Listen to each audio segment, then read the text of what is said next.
Pasal 27 ayat 2 Undang-Undang Dasar Negara Republik Indonesia 1945 bahwa tiap warga negara berhak atas pekerjaan dan penghidupan yang layak bagi kemanusiaan.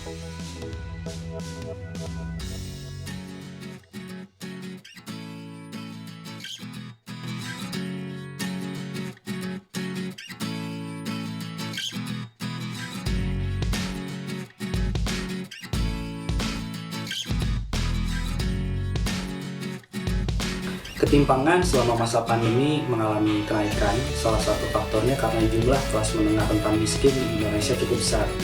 Dan kelas menengah rentan miskin ini dengan adanya bencana sebesar bencana pandemi dan sudah berlangsung lebih dari 1,5 tahun, dengan mudah mereka akan jatuh di bawah garis kemiskinan. Nah, kebijakan pemerintah juga perlu kemudian didorong karena jumlah ketimpangan yang meningkat ini bisa berdampak terhadap kualitas pertumbuhan ekonomi. Meskipun ada pemulihan, tetapi pemulihannya tidak akan merata, sehingga mereka yang masuk kategori kelas menengah, rentan miskin, kemudian miskin, ini perlu mendapatkan bantuan pemerintah secara kontinu. Pak Amin menegaskan, pemerintah mendorong percepatan pengentasan kemiskinan ekstrim. Ditargetkan, kemiskinan ekstrim akan mencapai 0% pada tahun 2024. Bapak Presiden memberikan arahan untuk menurunkan tingkat kemiskinan ekstrim menjadi 0% pada akhir 2024. Yang harus kita turunkan itu adalah yang 10,86 ini. Oleh karena itu,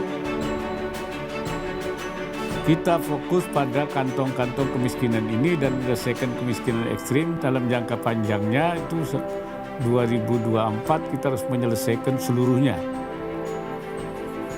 Dan ini terdiri ada 2 program kita dalam penanggulangan kemiskinan itu. Pertama adalah subsidi, bantuan. Yang kedua adalah program pemberdayaan.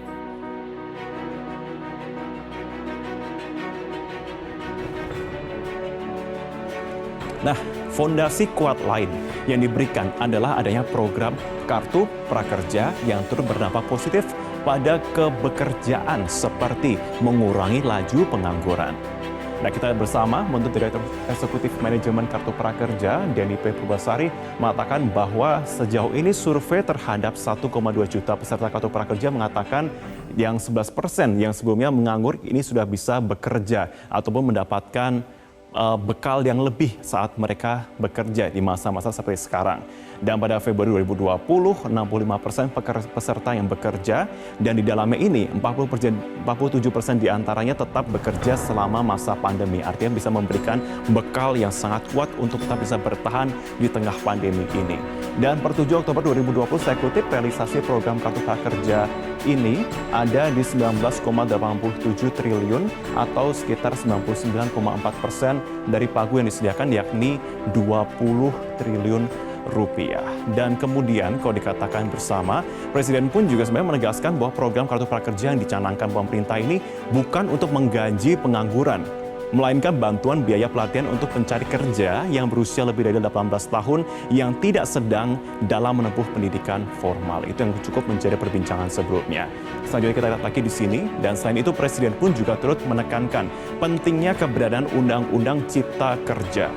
Salah satunya untuk menyerap pengangguran akibat pandemi virus corona di Indonesia. Nah, menurut Presiden dibutuhkan penciptaan lapangan kerja baru khususnya di sektor padat karya. Dan dikatakan di sini bahwa jadi Undang-Undang Cipta Kerja bertujuan untuk menyediakan lapangan kerja sebanyak-banyaknya bagi para pencari kerja serta para pengangguran. Mengapa kita membutuhkan Undang-Undang Cipta Kerja? Pertama, setiap tahun ada 2,9 juta penduduk usia kerja baru, anak muda yang masuk ke pasar kerja, sehingga kebutuhan lapangan kerja baru sangat mendesak.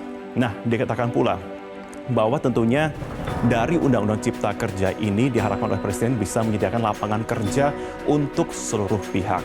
Sebagai penutup, Presiden juga pernah menyatakan peningkatan kompetensi pencari kerja dan ketersediaan lapangan pekerjaan juga tentunya tidak bisa hanya satu arah saja, namun juga harus bisa dibarengi dengan produktivitas yang tinggi. Sebab saya kutip bahwa produktivitas di Indonesia saat ini masih ada di level 74,4% atau di bawah rata-rata produktivitas negara ASEAN, yakni 78,2%. Demikian pemaparan saya kali ini, dan saya masih akan kembali usai jeda dengan informasi untuk Anda.